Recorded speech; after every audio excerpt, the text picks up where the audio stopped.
Good morning भाइयों।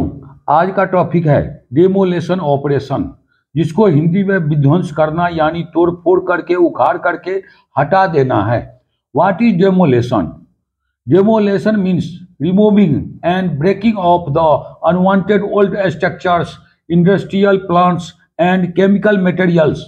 It is called demolition.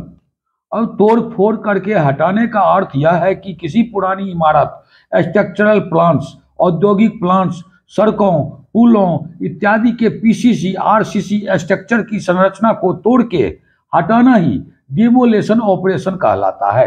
दूसरी तरफ केमिकल प्लांट्स में केमिकल पदार्थों को cleaning, purging, heating and washing करके हटाना भी डेमोलेशन कहलाता है। इस तरह पुरानी इमारतों, बनावटी संरचनाओं एवं केमिकल पदार्थों को सुरक्षित तरीके से तथा कुशलतापूर्वक आदमी को सुरक्षित तरीके से बचाते हुए उस अवशिष्ट मलबे को हटाना ही डेमोलेशन ऑपरेशन है।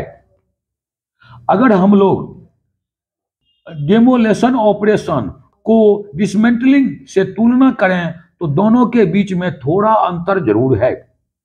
डिसमेंटलिंग का अर्थ होता है किसी भी बनावटी संरचना के दूसरे हिस्से को बिना नुकसान पहुंचाए बगैर सावधानी पूर्वक एक से अधिक हिस्से को अलग करके हटाना ही डिसमेंटलिंग कहलाता है। जैसे dismantling of scaffolding, staging, dismantling of steel structures etc. दूसरी तरफ डेमोलिशन का अर्थ होता है तोड़ फोड़ करके हटा देना, जैसे पुरानी इमारतों, सड़क, पुलों इत्यादि का पीसीसी एवं आरसीसी को विध्वंस तोड़ करके हटाना ही डेमोलेशन ऑपरेशन है। अब हम लोगों को यह भी जानना जरूरी है कि what are types of demolition operations.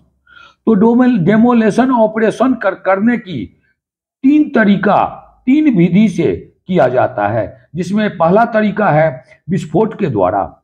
इस तरह की विधि में बड़ी बड़ी इमारतों, पहाड़, पत्थर इत्यादि को छोटे छोटे टुकड़ों में तोड़ने के लिए विस्फोटक पदार्थों का उपयोग किया जाता है।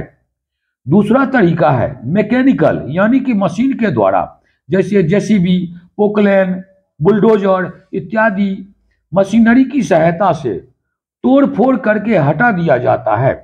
तीसरा तरीका है आदमी के द्वारा मैनुअली, जैसे हम्बरिंग करके तोड़ना, गैस कटिंग के द्वारा काटना, सौ कटिंग से काटना, वेस्ट डिब्रिस मलबे को उठाकर फेंकना तथा केमिकल मटेरियल को purging, acid cleaning, steaming and washing करके हटाना ही डेमोलेशन कहलाता है।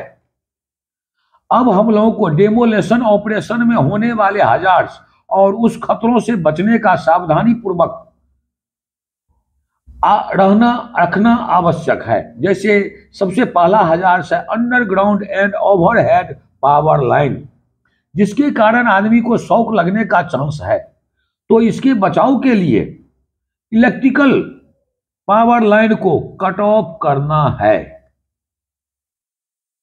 दूसरा hazard slip, trip and fall of person from height, तो इसके बचाव के लिए PPEs like full body harness, helmet, shoe के साथ guard rails, barricading and designated walkway होना जरूरी है।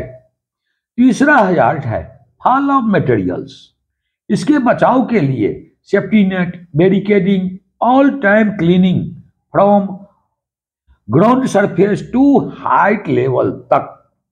चौथा हजार्ड है फायर एंड एक्सप्लोशन, तो इसके बचाव के लिए all flammable materials remove and purging, heating, cleaning, washing of chemical materials and fire fighting equipments provide ETC. पांचवा हजार्ड्स है पैरामीटर कोलैप्स, एकाएक ध्वस्त होकर गिरने के कारण आदमी का नुकसान या जान भी जा सकता है, तो इसके बचाव के लिए रिस्क असिस्टमेंट सीट बनाना जरूरी है। टेम्पोररी स्ट्रक्चर में सपोर्ट लगाना जरूरी है और काम चालू होने से पहले टीबीटी ट्रेनिंग, इंस्ट्रक्शन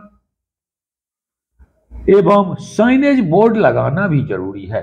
छठा हजार्ड्स है noise, vibration, gas, vapour, biological hazard, physical injury, इन सब खतरों से बचने के लिए PPEs, noise, nose mask, ear plug, goggles, training, safety induction, first aid facility होना जरूरी है, तभी सेफ तरीका से डेमोलेशन ऑपरेशन होता है। Thank you.